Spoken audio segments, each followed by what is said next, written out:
بسم اللہ الرحمن الرحیم۔ السلام علیکم ورحمۃ اللہ وبرکاتہ۔ ناظرین گرامی، اللہ تعالیٰ نے عورت کی تخلیق مٹی سے کیوں نہیں کی؟ عورت کو مرد کی پسلی سے کیوں پیدا کیا گیا؟ کیا مرد کی ایک پسلی عورت سے کم ہوتی ہے؟ سائنس اس بارے میں کیا کہتی ہے اور اللہ تعالیٰ نے کیا ارشاد فرمایا؟ آج ہم آپ کو عورت کی ایمان افروز تخلیق کی حقیقت بتائیں گے، لہٰذا آپ سے التماس کہ ویڈیو کو آخر تک ضرور دیکھیے اور شیئر بھی کیجیے۔ ناظرین، قرآن پاک میں ارشاد باری تعالیٰ ہے کہ یقیناً انسان کو ہم نے کالی اور سڑی ہوئی کھنکھناتی ہوئی مٹی سے پیدا فرمایا۔ روایت میں آتا ہے کہ جب اللہ تعالیٰ نے حضرت آدم علیہ السلام کو پیدا کرنے کا ارادہ فرمایا تو حضرت جبرائیل علیہ السلام کو حکم دیا کہ زمین سے ایک مٹھی مٹی لے کر آئیں۔ حضرت جبرائیل علیہ السلام زمین پر آئے اور ایک مٹھی مٹی اٹھائی تو پوری روئے زمین کی اوپری پرت چھلکے کی مانند اتر کر آپ کی مٹھی میں آ گئی، جس میں 60 رنگوں والی اور مختلف کیفیت والی مٹیاں تھیں، یعنی سفید اور سیاہ، سرخ اور زرد رنگوں والی، اور نرم و سخت، شیرین اور تلخ، پھیکی اور نمکین کیفیت والی مٹیاں تھیں۔ کچھ عرصے کے بعد اللہ تعالیٰ نے حضرت آدم علیہ السلام کی بائیں پسلی سے ایک عورت پیدا کی جس کا نام حوا علیہ السلام رکھا۔ حضرت حوا دنیا میں آنے والی پہلی خاتون تھی۔ حضرت ابو ہریرہ رضی اللہ تعالی عنہ سے روایت ہے کہ رسول اللہ صلی اللہ علیہ وآلہ وسلم نے فرمایا کہ جو دنیا اور آخرت کے دن پر ایمان رکھتا ہو وہ اپنے پڑوسی کو اذیت نہ پہنچائے اور خاتون کے بارے میں بھلائی کی وصیت قبول کرے۔ انہیں پسلی سے پیدا کیا گیا اور پسلی میں سب سے ٹیڑھے والا حصہ اوپر والا ہوتا ہے۔ اگر تم اسے سیدھا کرنے کی کوشش کرو گے تو تم اسے توڑ دو گے، اور اگر اس کے حال پر رہنے دو گے تو وہ ٹیڑھی رہے گی، لہٰذا خواتین کے بارے میں بھلائی کی وصیت قبول کرو۔ ناظرین، شریعت محمدی صلی اللہ علیہ وآلہ وسلم نے بہت سے معاملات میں عورت اور بچوں کا حکم ایک رکھا ہے، جیسا کہ باجماعت نماز کا مسئلہ، جمعے کا مسئلہ، تو شاید اس میں بھی اس بات کی طرف اشارہ ہے کہ عورتوں کے ساتھ بھی بچوں جیسا نرم رویہ اختیار کرنا چاہیے۔ اسی طرح اللہ تعالیٰ نے قرآن پاک میں ارشاد فرمایا،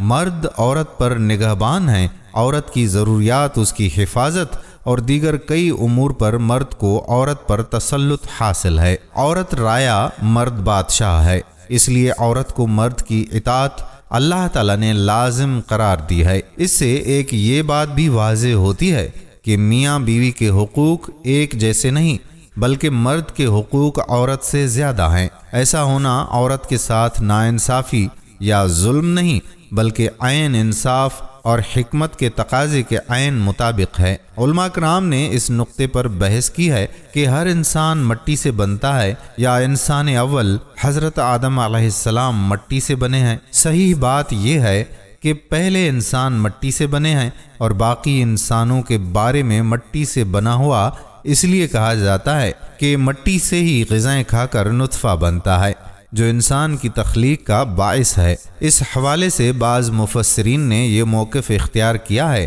کہ انسان کو اللہ رب العزت نے مٹی سے پیدا کیا ہے۔ اسی طرح بعض کے مطابق عورت کو مرد کی پسلی سے بنا کے اللہ نے مرد کو اپنی اس حکمت کا اشارہ دیا کہ میں نے عورت کی تخلیق فرشتوں کی لائی مٹی سے نہیں کی، میں نے اسے تمہارے جسم کے حصے سے اس لیے نکالا کہ عورت کا تقدس اور پردہ قائم رہے، فرشتوں کو بھی خبر نہ ہونے پائے کہ زمین کی لائی ہوئی کس مٹی سے عورت کی تخلیق ہوئی۔ یعنی عورت کے تقدس کی حد تو دیکھیں کہ فرشتوں سے بھی اس کی بناوٹ کا پردہ لازمی قرار دیا گیا، اور پہلی عورت اس مرد کی پسلی سے نکلی جس کی وہ منکوحہ کہلائی۔ اب بات آتی ہے پسلی کی کہ عورت پسلی سے ہی کیوں نکلی؟ کیا ٹیڑھا پن وہاں سے ملا؟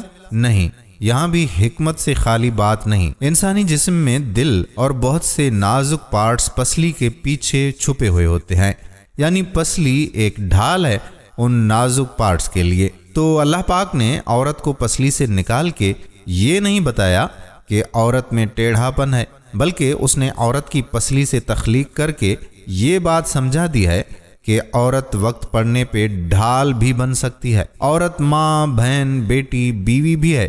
کسی کی عزت کو مت اچھالیں، جتنا ہو سکے ہر بات میں مثبت پہلو نکالیں۔ ناظرین، بعض لوگ یہ کہتے ہیں کہ ہر عورت اس مرد کی پسلی سے پیدا کی جاتی ہے جس سے اس کا نکاح ہوتا ہے۔ احادیث اور مفسرین کے مطابق ایسی کوئی بات نہیں اور نہ ہی اس بات میں کوئی حقیقت ہے۔ یہاں ایک بات اور بھی سامنے آتی ہے کہ مرد کی پسلیوں کی تعداد کم ہوتی ہے اس وجہ سے کہ مرد کی پسلی سے عورت پیدا کی گئی۔ یہ بات بھی غلط ہے۔ حضرت آدم علیہ السلام سے اماں حوا کی تخلیق اور کچھ لوگوں کا یہ یقین بالکل غلط ہے کہ مردوں کی پسلی عورتوں کی پسلیوں کے مقابلے میں کم ہوتی ہیں، کیونکہ اماں حوا حضرت آدم علیہ السلام کی ایک پسلی سے پیدا ہوئی تھیں، اس وجہ سے مردوں کی پسلی کم ہوتی ہے۔ مگر یہ سراسر غلط بات ہے، اس میں کوئی بھی سچ نہیں ہے۔ میڈیکل سائنس کے مطابق لوگوں کی اکثریت کے پاس پسلیوں کے 12 سیٹ یعنی 24 پسلیاں ہیں، چاہے ان کی جنس مرد ہو یا عورت، لہٰذا مرد اور عورت کی پسلیوں کی تعداد برابر ہوتی ہے۔ مگر بعض حالات کے ساتھ کوئی انسان میڈیکلی انفٹ ہے تو اس کی پسلیوں کی تعداد کم یا زیادہ ہو سکتی ہے۔ البتہ عام طور پر مرد اور عورتوں کی پسلیوں کی تعداد برابر ہوتی ہے۔ دوستو، ہم امید کرتے ہیں کہ ہماری آج کی ویڈیو آپ کو ضرور پسند آئی ہوگی اور اپنے دوستوں کے ساتھ اسے شیئر بھی کریں گے۔ آنے والی ویڈیو تک اپنے میزبان قادر بخش کلہوڑوں کو اجازت دیجیے۔ اللہ حافظ۔